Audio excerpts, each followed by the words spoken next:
রহিম শাহরু রমাদান আল্লাযী উনজিলা ফীহিল কুরআন হুদাল লিন-নাস ওয়া বায়িনাতিন মিনাল হুদা ওয়াল ফুরকান। আলহামদুলিল্লাহি রাব্বিল আলামিন। আসসালাতু ওয়াসসালামু আলা সাইয়্যিদিল আমবিয়াই ওয়াল মুরসালিন ওয়া আলা আলিহি ওয়া সাহবিহি আজমাইন। প্রশংসা জ্ঞাপন করছি সেই মহান রব্বুল আলামিনের, যার অশেষ মেহেরবানিতে বাংলাদেশ জামাত ইসলামী সাভার ইউনিয়নের 3টে ওয়ার্ড কর্তৃক আয়োজিত আজকের এই আলোচনা সভা ইফতার মাহফিলে আল্লাহ রাব্বুল আলামিন আমাদেরকে উপস্থিত হওয়ার তৌফিক দান করেছেন। সকলে বলি আলহামদুলিল্লাহ। দরুদ ও সালাম বর্ষিত হোক আমাদের প্রিয় নবী, সর্বকালের সর্বযুগের শ্রেষ্ঠ মহামানব মুহাম্মদ রাসূলুল্লাহ সাল্লাল্লাহু আলাইহি সাল্লামের উপর। আজকের এই মাহফিলের সম্মানিত প্রধান অতিথি, বাংলাদেশ জামাত ইসলামী নওগাঁ জেলা শাখার সম্মানিত কর্মপরিষদ সদস্য, আমাদের সাভার নিয়ামতপুর এবং পোরশা এই আসন থেকে বাংলাদেশ জামাত ইসলামের মনোনীত এমপি প্রার্থী, আল হেলাল ইসলামী একাডেমি স্কুল অ্যান্ড কলেজের সম্মানিত অধ্যক্ষ জনাব মোহাম্মদ মাহবুবুল আলম, উপস্থিত জামাতের বিভিন্ন পর্যায়ের নেতৃবৃন্দ এবং আমার একান্ত এলাকাবাসী, প্রাণপ্রিয় দিনদার রোজাদার ভাই সকল, আসসালামু আলাইকুম ওয়া রাহমাতুল্লাহি ওয়া বারাকাতুহু।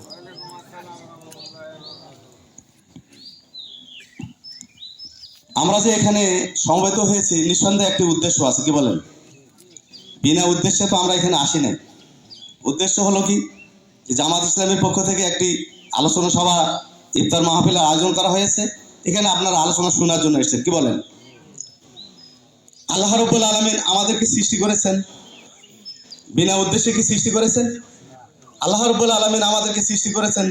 পবিত্র কোরআনে তিনি ঘোষণা দিয়েছেন, ওমা খালাকতুল জিন্না ওয়াল ইনসা ইল্লা লিয়াবুদুন, যে মানুষ এবং জিনকে আমি সৃষ্টি করেছি শুধুমাত্র আমার ইবাদত করার জন্য, আমার গোলামি করার জন্য, দাসত্ব করার জন্য।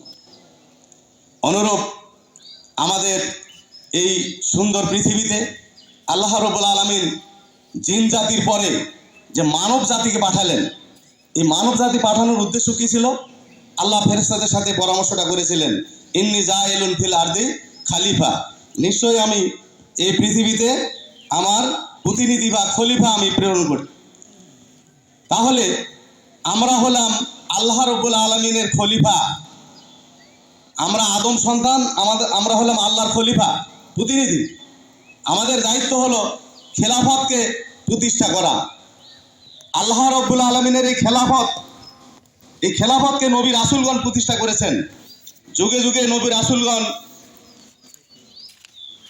রাষ্ট্রীয়ভাবে তার আইনকে প্রতিষ্ঠা করেছেন। আমাদের শেষ নবী মুহাম্মদ রাসূলুল্লাহ সাল্লাল্লাহু আলাইহি সাল্লাম, তাকেও আল্লাহ রাব্বুল আলামিন এই দিন প্রতিষ্ঠার জন্য পাঠিয়েছিলেন। ওয়াল্লাযী আরসালা রাসূলাহু বিল হুদা ওয়া দীনিল হক লিইয়ুযহিরাহু আলাদ দীনি কুল্লিহি, তিনি সেই মহান সত্তা যিনি তার রাসূলকে হেদায়েত ও সত্য দিন সহ প্রেরণ করেছেন, এই জন্য যে তিনি অন্যান্য মানুষের তৈরি যতগুলো বিধান এই পৃথিবীতে আছে তার উপরে আল্লাহর বিধানকে, আল্লাহর আইনকে, কোরআনের আইনকে তিনি বিজয়ী করবেন। এই জন্য রাসূল সাল্লাল্লাহু আলাইহি সাল্লামকে পাঠিয়েছিলেন। তাহলে আল্লাহ রাসূলকে পাঠিয়েছিলেন, উদ্দেশ্য হলো এই পৃথিবীতে আল্লাহর আইন প্রতিষ্ঠা করা। আল্লাহ রাসূল কি শুধুমাত্র মক্কা আর মদিনায় আল্লাহর দিন প্রতিষ্ঠা করেছিলেন? পরবর্তীতে খোলাফায়ে রাশিদিন হযরত ওমর ফারুক রাদিয়াল্লাহু তাআলা আনহু, যিনি ছিলেন ইসলামের সেকেন্ড ক্যালিফ অফ ইসলাম, দ্বিতীয় খলিফা, তিনি পৃথিবীর অর্ধেক এলাকায় ইসলাম প্রতিষ্ঠা করেছিলেন। সম্মানিত উপস্থিতি, বাংলাদেশ জামাত ইসলামী এই বাংলার জমিনে আল্লাহর আইন প্রতিষ্ঠা করতে চায়। আপনারা জানেন, যুগে যুগে যারা আল্লাহর আইন এই সমাজে প্রতিষ্ঠা করার আন্দোলন সংগ্রাম করেছেন, তাদের উপর জুলুম নির্যাতন এসেছে। আমরা এদেশে আল্লাহর আইন প্রতিষ্ঠার জন্য সংগ্রাম করছি জামাত ইসলামী, আমাদের উপরে কি জুলুম নির্যাতন আসে নাই? আমরা জুলুম নির্যাতনের শিকার। আমাদের সর্বোচ্চ নেতা অধ্যাপক গোলাম আজম সাহেব, মাওলানা মতিউর রহমান নিজামী সহ, আলী হাসান মোহাম্মদ মোজাহিদ সহ অনেককে ফাঁসির কাস্টে যেতে হয়েছে। আপনারা এই ইতিহাসগুলো নিজের চোখে দেখেছেন। আমরা যারা এখানে আছি আমাদের অনেকেই ফ্যাসিস্ট সরকারের আমলে আমরা জেল জুলুমের শিকার হয়েছি। সম্মানিত ভাইয়েরা আমার, এখন আল্লাহ সুন্দর একটি পরিবেশ দিয়েছে। বাংলাদেশ জামাত ইসলামী এই জমিনে আল্লাহর দিন প্রতিষ্ঠা করতে চায়। জামাত ইসলামের লক্ষ্য উদ্দেশ্য কি? আল্লাহর জমিনে আল্লাহর আইন প্রতিষ্ঠা করবে লক্ষ্য উদ্দেশ্য। আর এই লক্ষ্য উদ্দেশ্যকে বাস্তবায়ন করার জন্য জামাত ইসলামের 4টা কর্মসূচি রয়েছে। প্রথমটা হলো দাওয়াত ও তাবলীগ। দাওয়াতের মাধ্যমে মানুষকে আমরা সংগঠিত করব, প্রচার করব এবং তানজিম ও তারবিয়াত, সংগঠন এবং প্রশিক্ষণ, এই লোকদেরকে যাদেরকে দাওয়াত দেব তাদেরকে আমরা সংগঠিত করব এবং কোরআন এবং হাদিসের মাধ্যমে তাদেরকে আমরা কি করব? প্রশিক্ষণ দেব। আর এই প্রশিক্ষণ প্রাপ্ত লোকদেরকে দিয়েই আমরা কি করব? একটি সমাজ বিনির্মাণ করব, সমাজ সংস্কার করব, আদর্শ একটি সমাজ মানুষকে উপহার দেব, জাতিকে উপহার দেব। বাংলাদেশ জামাত ইসলামের পক্ষ থেকে এরকম সমাজ উপহার দেওয়ার জন্য আমাদের এই আসনে আমাদের সুযোগ্য একজন ব্যক্তিকে আমরা পেয়েছি।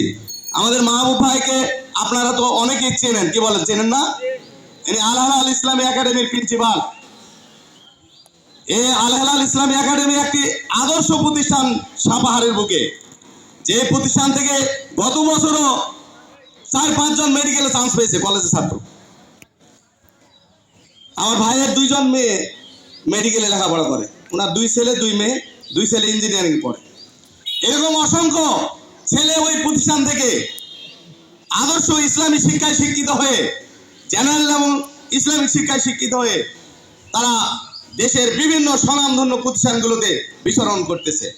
সেরকম একজন সুযোগ্য ব্যক্তিকে আমরা এই 3 থানায় পেয়েছি।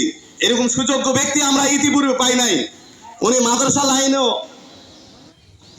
অ্যারাবিক শিক্ষিত মানুষ, আর এদিকে মাস্টার ডিগ্রি পাস ইসলামের ইতিহাস নিয়ে। এরকম একজন ব্যক্তিকে আমরা সুযোগ্য ব্যক্তিকে পেয়েছি।